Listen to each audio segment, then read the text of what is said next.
Bapak Ibu, saudara-saudara yang dikasihi Tuhan, Shalom. Puji Tuhan kalau pada pagi hari ini kita diberi kesempatan yang indah.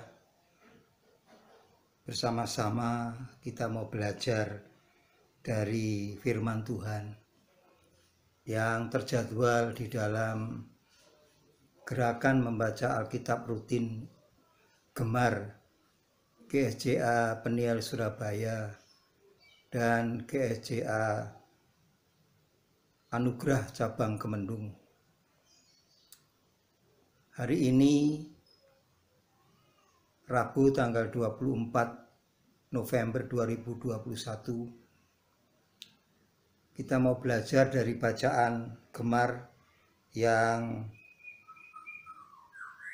di Injil Lukas pasal 20 ayat 27 sampai dengan 40. Injil Lukas pasal 20 ayat 27 sampai dengan 40. Maka datanglah kepada Yesus beberapa orang Saduki yang tidak mengakui adanya kebangkitan.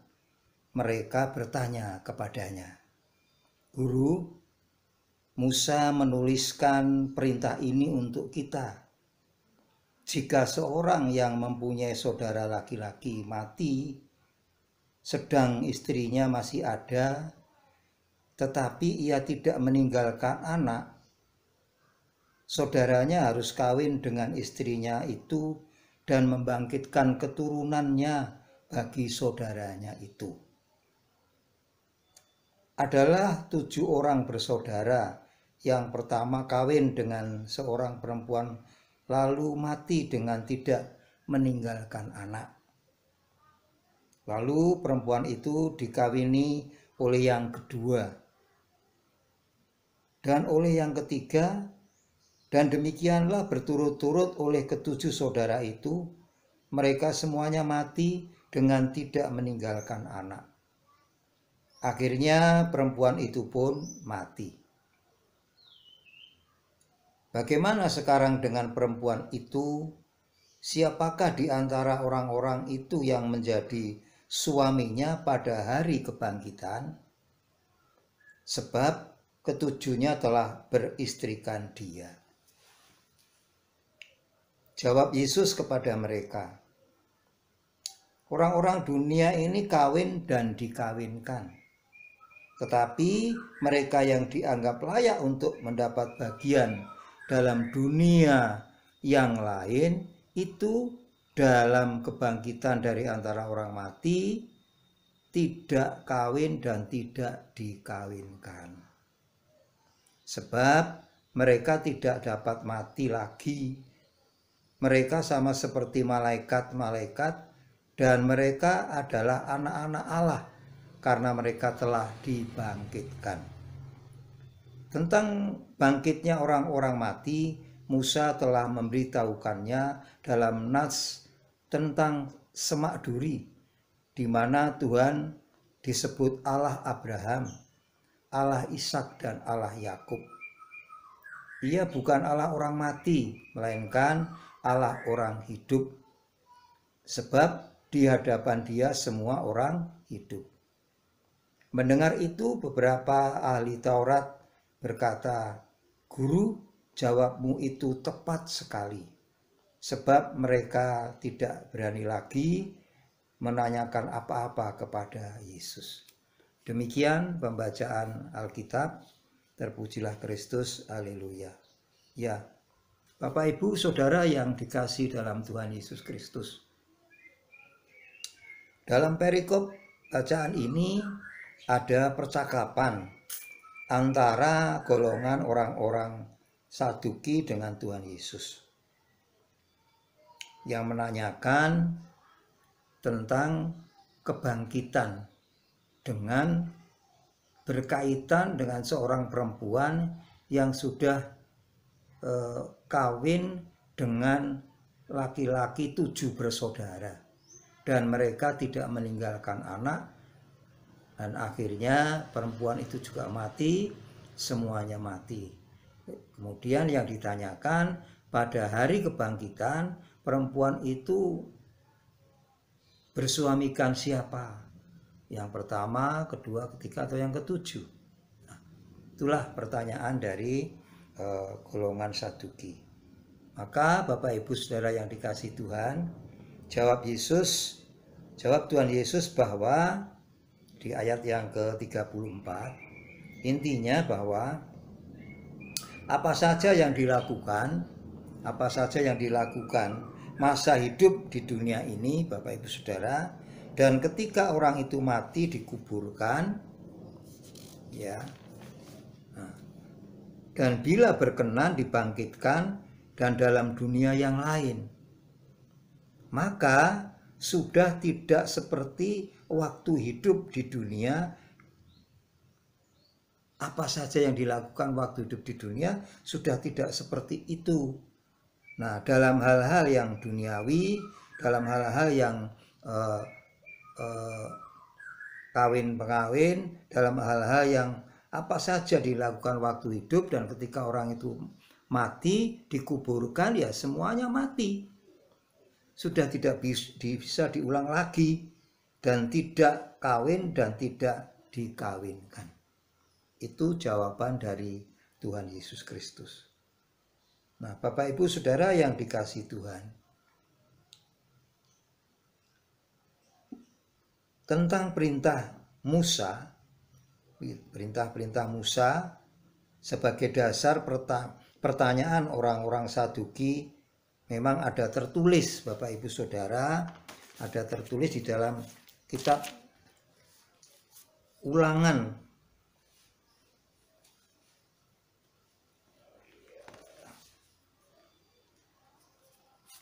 Ulangan pasal 25 ayat yang kelima, saya bacakan di sini.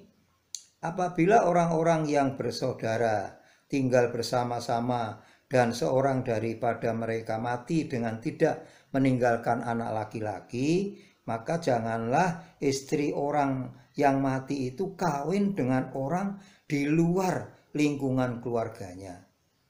Saudara suaminya haruslah menghampiri dia dan mengambil dia menjadi istrinya, dan dengan demikian melakukan kewajiban kawin ipar.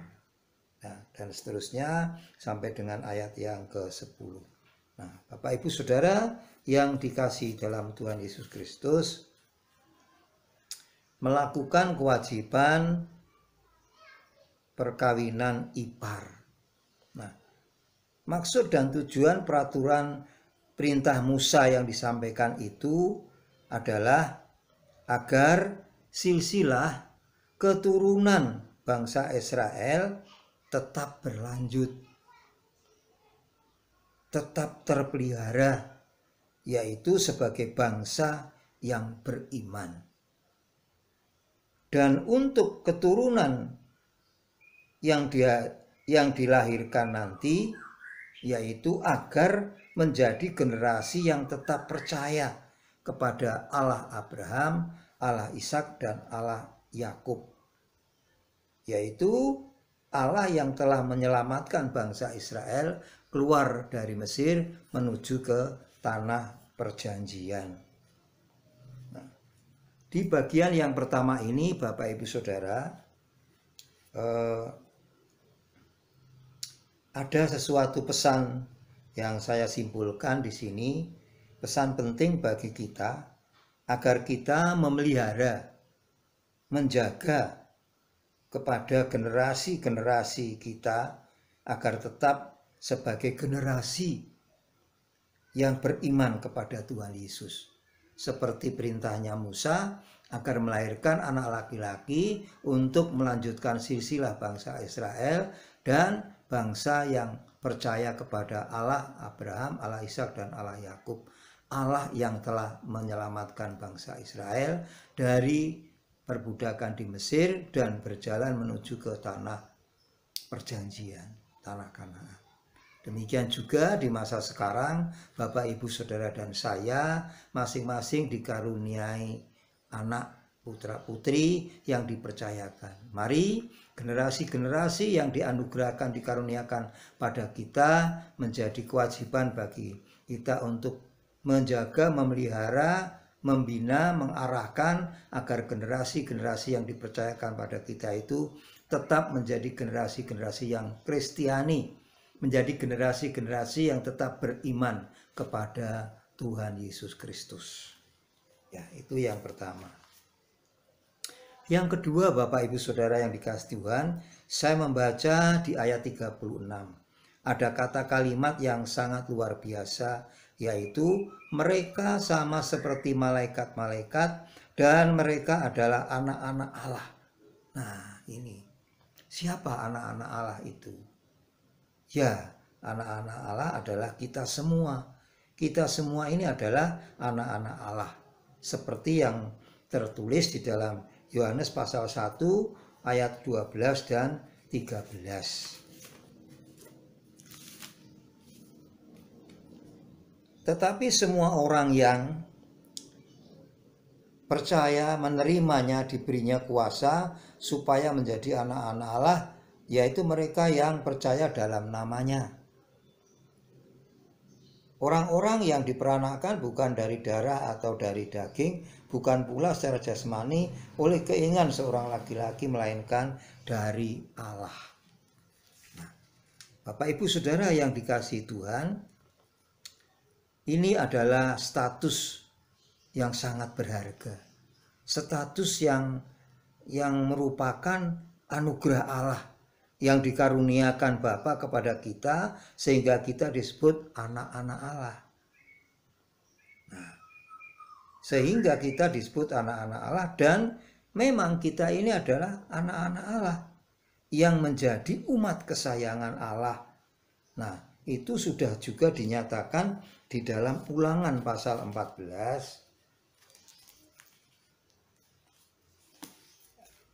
Ulangan pasal 14 ayat 1 dan 2, saya bacakan di sini. Kamulah anak-anak Tuhan Allahmu. Janganlah kamu menoreh-noreh dirimu atau menggundul rambut di atas dahimu karena kematian seseorang. Sebab engkaulah umat yang kudus bagi Tuhan Allahmu, dan engkau dipilih Tuhan untuk menjadi umat kesayangannya dari antara segala bangsa yang di atas muka bumi. Luar biasa Bapak Ibu Saudara yang dikasihi Tuhan. Kita sebagai anak-anak Allah, maka di situ pesannya tidak boleh menoreh-noreh tubuh atau merusak gambar Tuhan di dalam diri kita. Sebab tidak tahukah kamu bahwa kamu adalah bait Allah, dan bahwa Roh Allah diam di dalam kamu.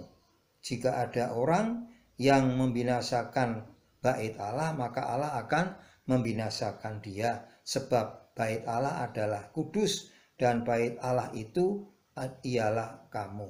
Nah, 1 Korintus 3 ayat 16-17. Jadi Bapak Ibu Saudara yang dikasihi Tuhan, di bagian yang kedua ini menjadi penting yang harus kita jalani adalah kita sebagai anak-anak Allah dalam aktivitas hidup sehari-hari. Tentunya sebagai anak-anak Allah hendaklah mencerminkan hal-hal yang baik yang seperti sudah diteladankan Tuhan Yesus bagi kita untuk kita menjalani dengan status sebagai anak-anak Allah. Nah, yaitu cirinya sebagai anak-anak Allah adalah hidup yang saling mengasihi, hidup yang saling menghormati, hidup yang saling tolong menolong, hidup yang saling melakukan pekerjaan baik untuk kemuliaan nama Tuhan. Dan itu menjadi ciri khas status sebagai anak-anak Allah, tentunya hidup yang selalu menyenangkan hati Bapa.